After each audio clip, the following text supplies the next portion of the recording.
Hi, I'm Dr. Jasmine Heer, consultant psychiatrist, and today I'll be talking about depression. Depression, as we know, is a common mental disorder and it can present with a variety of symptoms that include depressed mood, decreased interest in pleasurable activities. There could be feelings of guilt. There are disturbances in sleep and appetite, low energy, and societal tendencies can also be there in severe cases. And it could also come along with the symptoms of anxiety.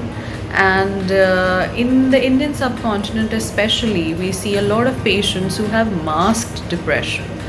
As we know that due to the stigma surrounding mental disorders, these disorders are not very frequently talked about in our societal circles, and so there is a general lack of awareness. Many patients who have depression are not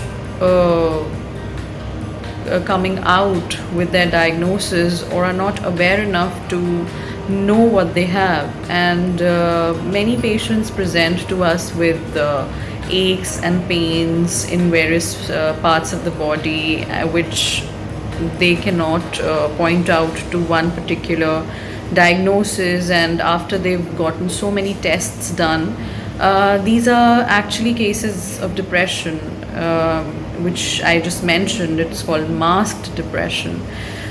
So a lot of patients come to us with these symptoms as well. Another thing is that depression as such can is one of the leading factors leading to suicide. And as we know that suicide causes around 1 million deaths over a year worldwide.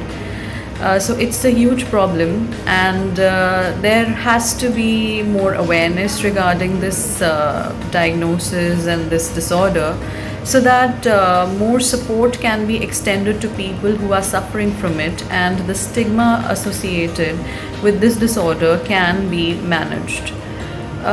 Next thing that I would like to talk about is that it has been seen that women are almost 50% more likely to be affected by it than males. The burden of depression is almost 50% more